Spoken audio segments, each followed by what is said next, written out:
היום אני אכין לך מנה של קלמרי ממולא. קלמרי לא גדולים מדי וגם לא קטנים מדי, שאפשר יהיה למלא. אנחנו נמלא אותם עם שרימס ופטריות. אני עושה את המלית, נקצוץ את השרימס בצורה כזאת.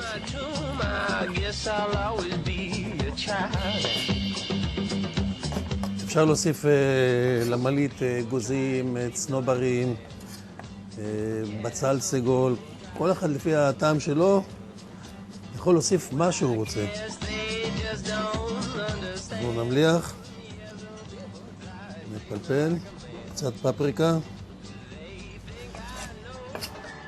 אנחנו ניקח שק זילוף, כמו של הקונדיטורים כזה.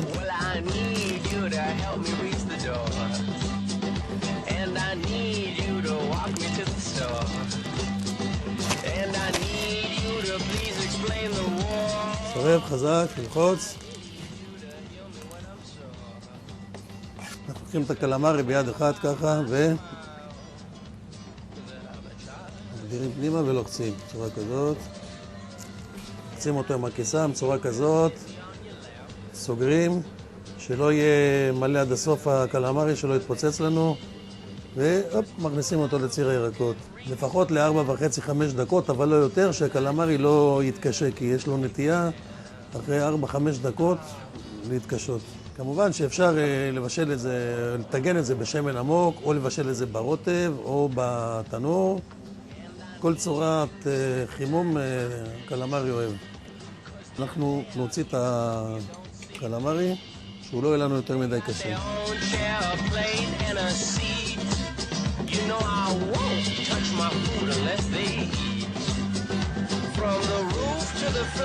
ונעבור לרוטב קורקום.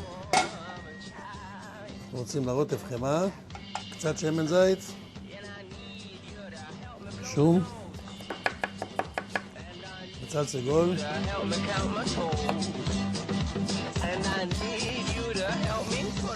ושומעים את המנגינה של המחבת.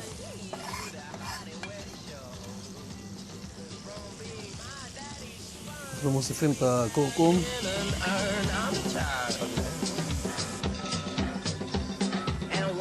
ועכשיו נוסיף קצת ציר ירקות. יש מצב להוסיף ציר ירקות או ציר דגים, ויש כאלה שאוהבים שמנת, הם מוסיפים לרוטב שמנת, טיפה שמנת, שזה מסמיך, אבל אנחנו נסתדר רק עם הציר ירקות. הקורקום עצמו מסמיך את הרוטב, יש לו נטייה להסמיך את הרוטב. נוסיף קצת פטרוזיליה,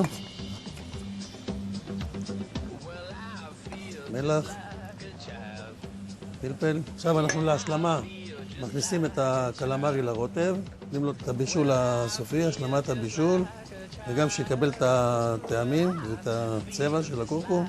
אנחנו נהפוך קצת את הקלמרי. מה את אומרת, מוכן?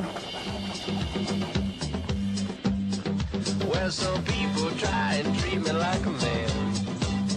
Yeah, some people try and treat me like a man. Well, I guess they just don't understand. זאת מנה עם קורקום, אבל זה לא הודי. Like a man.